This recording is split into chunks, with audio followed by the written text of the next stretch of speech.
नुपुर शर्मा के एक बयान के चलते मुस्लिम देश भारत को नसीहत देने में जुट गए हैं। बड़ी बड़ी बातें की जा रही हैं, भारत से माफी तक मांगने को कहा जा रहा है। लेकिन इस पूरे विवाद में जिस चीज की कमी थी अब वो भी पूरी हो गई है। आखिरकार चीन भी अब इस पूरे विवाद में कूद पड़ा है। चीन ने एक ऐसा ज्ञान दिया है जिसे सुनकर आपकी आंखों में आंसू आ जाएंगे। चीन ने कहा है कि इस पूरे विवाद को ठीक तरह से मैनेज किया जा सकता है। चीन यहीं नहीं रुका, चीन ने आगे कहा कि वो मानता है कि विभिन्न सभ्यताओं, विभिन्न धर्मों को एक दूसरे का सम्मान करना चाहिए। चीनी विदेश मंत्रालय के प्रवक्ता ने कहा कि हम इस विवाद पर आई खबरों पर गौर कर रहे हैं।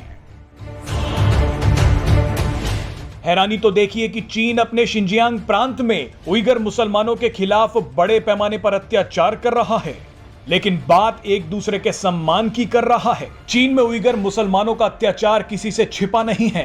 पूरी दुनिया जानती है कि चीन किस बेरहमी से उइगर मुसलमानों पर अत्याचार करता है। कई रिपोर्ट्स में तो यह दावा किया गया है कि चीन में रमजान पर रोजा रखने पर प्रतिबंध है।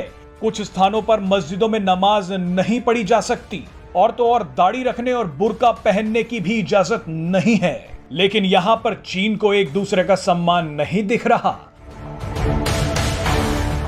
भारत को हर छोटी चीज पर ज्ञान देने वाले ये मुस्लिम देश चीन के आगे घुटनों पर बैठ जाते हैं। ये मुस्लिम देश इस्लाम के खिलाफ कुछ नहीं सुनना चाहते, लेकिन चीन ने उसी इस्लाम को लगभग खत्म कर दिया है। आप हालत देखिए कि चीन इस्लाम से जुड़ी चीजों को नष्ट कर रहा है, लेकिन विरोध तो छोड़िए, ये मुस्लिम देश चीन के आगे आंख भी नहीं उठा पा रहे।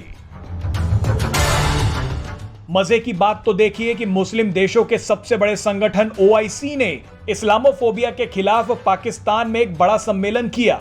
इस सम्मेलन में OIC ने चीन को भी न्योता दे दिया, यानी मुसलमानों पर खुलेआम अत्याचार करने वाले चीन ने मुस्लिम देशों के सामने ही मुसलमानों पर हो रहे अत्याचारों पर भाषण दे दिया। Presenting B News app available on Google Play and App Store. Download it now.